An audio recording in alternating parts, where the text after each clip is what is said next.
Hi hello ಎಲ್ಲರಿಗೂ ನಮಸ್ಕಾರ. ಎಲ್ಲರೂ ಹೇಗಿದ್ದೀರಾ? ಎಲ್ಲರೂ ಚೆನ್ನಾಗಿದ್ದೀರಾ ಅಂತ ಭಾವಿಸ್ತೇನೆ. ಹೊಸದಾಗಿ ನನ್ನ ಕುಕ್ಕಿಂಗ್ ವಿಡಿಯೋಸ್ ನೋಡ್ತಿದ್ದಲ್ಲಿ ಜ್ಯೋತಿ ಪಾಕಶಾಲೆ ಚಾನಲ್ನ ಲೈಕ್ ಮಾಡಿ, ಹಾಗೆ ಸಬ್ಸ್ಕ್ರೈಬ್ ಮಾಡ್ಕೊಳ್ಳಿ, ಒಂದು ಕಮೆಂಟ್ ಮಾಡಿ. ಆಲ್ರೆಡಿ ಸಬ್ಸ್ಕ್ರೈಬ್ ಮಾಡ್ಕೊಂಡಿದ್ದಲ್ಲಿ ಲೈಕ್ ಮಾಡಿ, ಹಾಗೆ ಕಮೆಂಟ್ ಮಾಡಿ. ನಾನು ಈ ದಿನ ರೋಡ್ ಸೈಡ್ ಗಾಡಿಗಳಲ್ಲಿ ಮಾಡ್ತಿರ್ತಾರಲ್ಲ ಚುರುಮುರಿ, ಅದೇ ರೀತಿ ಮನೆಯಲ್ಲಿ ಹೇಗೆ ಮಾಡಿಕೊಡ್ಬೇಕು ಅಂತ ತೋರಿಸ್ಕೊಡ್ತೇನೆ. ಬನ್ನಿ, ಬೇಕಾಗುವ ಸಾಮಗ್ರಿಗಳನ್ನ ನೋಡೋಣ. ನಾನಿಲ್ಲಿ ಒಂದು ಟೊಮೊಟೊ ಸಣ್ಣದಾಗಿ ಹೆಚ್ಚಿಕೊಂಡಿದ್ದೇನೆ, ಹಾಗೆ ಒಂದು ಈರುಳ್ಳಿ ಸಣ್ಣದಾಗಿ ಕಟ್ ಮಾಡ್ಕೊಂಡಿದ್ದೇನೆ, ಸ್ವಲ್ಪ ಕೊತ್ತಂಬರಿ ಸೊಪ್ಪು, ಸ್ವಲ್ಪ ಕ್ಯಾರೆಟ್ ತುರಿ ತಗೊಂಡಿದ್ದೇನೆ, ಹಾಗೆ ಸ್ವಲ್ಪ ಮಾವಿನಕಾಯಿ ತುರಿ, ತೋತಾಪುರಿ ಮಾವಿನಕಾಯಿ ತುರಿ ತಗೊಂಡಿದ್ದೇನೆ, ಅಚ್ಕಾರದ ಪುಡಿ, ಉಪ್ಪು, ಹಾಗೆ ಮಿಕ್ಸರ್ ತೊಗೊಂಡಿದ್ದೇನೆ.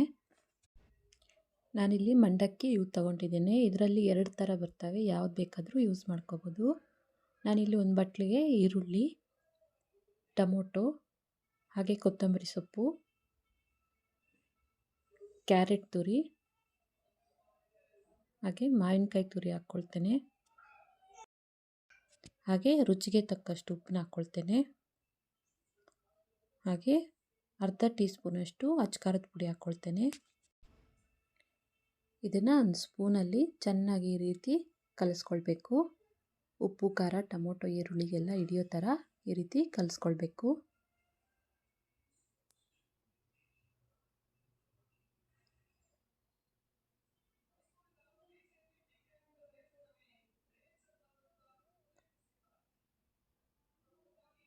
ಈಗ ಇದಕ್ಕೆ ಮಂಡಕ್ಕಿನ ಹಾಕ್ಕೊಳ್ತೇನೆ.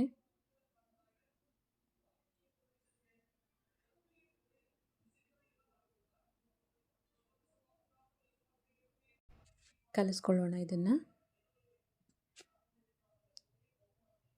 ಈ ರೀತಿ ಈರುಳ್ಳಿ ಟೊಮೊಟೊ ಮಂಡಕ್ಕಿಗೆ ಮಿಕ್ಸ್ ಆಗೋ ರೀತಿ ಕಲಿಸ್ಕೊಳ್ಬೇಕು. ಈಗ ಕೊನೆಯದಾಗಿ ಮಿಕ್ಸರ್ನ ಹಾಕ್ಕೊಳ್ತೇನೆ. ಇದನ್ನು ಕಲಿಸ್ಕೊಳ್ಳೋಣ.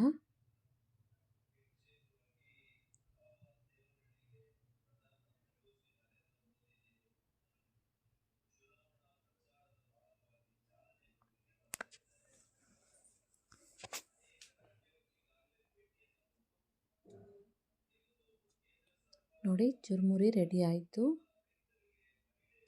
ಸರ್ವ್ ಮಾಡ್ತೇನೆ. ನೋಡಿದ್ರಲ್ಲ, ರೋಡ್ ಸೈಡ್ ಗಾಡಿಗಳಲ್ಲಿ ಸಿಗುವಂಥ ಚುರುಮುರಿ ಮನೆಯಲ್ಲೇ ಹೇಗೆ ಈಸಿಯಾಗಿ ಮಾಡ್ಕೊಳ್ಬೋದು ಅಂತ. ಈ ವಿಡಿಯೋ ನಿಮಗೆ ಇಷ್ಟ ಆದಲ್ಲಿ ನನ್ನ ಚಾನಲ್ನ ಲೈಕ್ ಮಾಡಿ, ಸಬ್ಸ್ಕ್ರೈಬ್ ಮಾಡ್ಕೊಳ್ಳಿ, ಕಮೆಂಟ್ ಮಾಡಿ, ಶೇರ್ ಮಾಡಿ. ಧನ್ಯವಾದಗಳು.